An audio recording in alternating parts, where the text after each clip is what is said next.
Kenapa olah pikir itu jembatan olah rasa? Karena jalurnya olah rasa itu tetap ilmu. Tidak ada yang tidak ilmu. Segala kebaikan, kebahagiaan, jalurnya cuma ilmu. Maka kalian tidak boleh bosen-bosen, tidak boleh pilih-pilih di jalur ilmu. Pokoknya tempuh saja semua, ambil semua. Kayak gado-gado tadi, beli saja semua satu bungkus.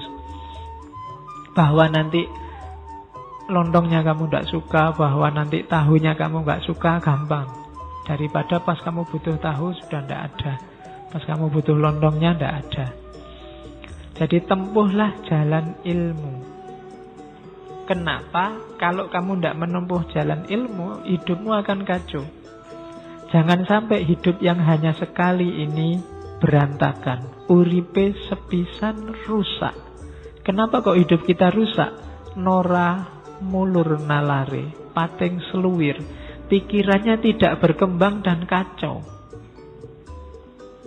Kalau orang pikirannya tidak berkembang dan kacau, kadito gua kang sirung, seperti gua yang gelap. Jadi hidup kita jangan rusak. Karena kalau hidup kita rusak, itu ibarat gua yang gelap. Cirinya hidup rusak apa? Nalarnya tidak berkembang, pikirannya kacau, pating seluwir. Jalan ilmu itu menuntut kita untuk pikirannya tidak pating seluwir. Pikirannya pating seluwir itu isinya banyak tapi tidak jelas. Saya sering ditanya teman, Pak, gimana ya Pak, saya itu baca buku, pas baca paham, setelah baca hilang. Ya kan? Di kepalamu itu pengetahuan banyak tapi pating seluwir. Nalarmu nggak berkembang. Ilmunya tidak nyambung sama kehidupanmu nyata. Ilmunya tidak bisa jadi penerang. Mungkin terlalu jauh. Kayak istilahnya Ghazali, ada ilmu yang mubadir. Ilmu yang mubadir itu kamu capek-capek belajar tapi tidak berbuah, ilmu itu tidak berjalan dalam hidupmu. Kamu sejak SD sampai kuliah hari ini kan wis oke ya, mata pelajaran, mata kuliah itu sudah karu-karuan lah. Kadang ya dibolan-baleni. Tapi tidak ngefek dalam hidupmu, tidak meningkatkan kualitas hidupmu. Pikirannya pating seluwir, nalare ora mulur. Pikirannya tidak berkembang, ilmunya hanya dihafalkan dan tidak jalan dalam praksis hidupmu. Ketika ilmu tidak bisa mencahayai hidupmu, maka hidup kita seperti goa yang gelap. Goa yang gelap itu mungkin ono isine emas, mungkin ada isinya sungai yang indah yang kamu bisa mandi di situ, tapi kamu tidak tahu. Padahal kamu luar biasa loh. Itu kenapa pikiranmu tidak berkembang. Itu ada kalimat yang terkenal, yang sering dikutip orang, termasuk beberapa kali saya kutip.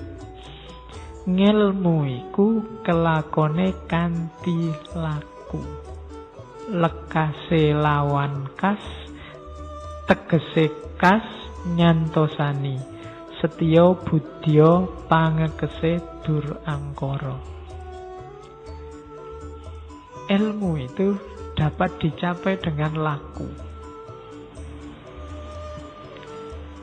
Jadi laku di sini tidak selalu diartikan setelah dapat ilmu terus dijalankan. Tapi ketika menempuh ilmu, kamu sudah melakukan laku. Itu di Jawa. Maka penempuh ilmu juga harus ngerti cara suluknya seorang menempuh ilmu.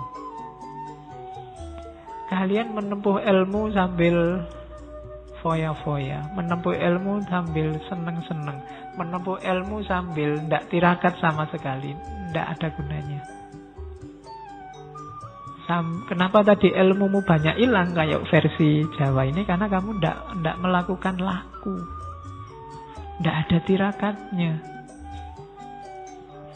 Jangankan puasa, disuruh sederhana apa adanya, susahnya luar biasa. Pinginnya kamu selalu wow, selalu mewah, selalu lebih. Tidak jadi ngelmu. Jadi ketika kamu berjalan menuntut ilmu itu sudah harus ada lakunya. Jadi ada rumus tirakatnya. Itu di Jawa. Makanya para sufi itu ada uzlahnya, ada riyadohnya. Kalau tidak ada ininya, kalau tidak mau berkorban, tidak mau sengsara, ya susah. Itu tadi ilmunya hilang. Kamu ingin nyari ilmu sambil tetap seneng-seneng, sambil tetap maksiat sidik-sidik. Kalau diingatkan, alah pak, dosa kecil aja. Wudhu aja sudah rontok itu pak, ya kan. Jadi ya ndak, kalau ndak laku ya ilmunya ndak kelakon.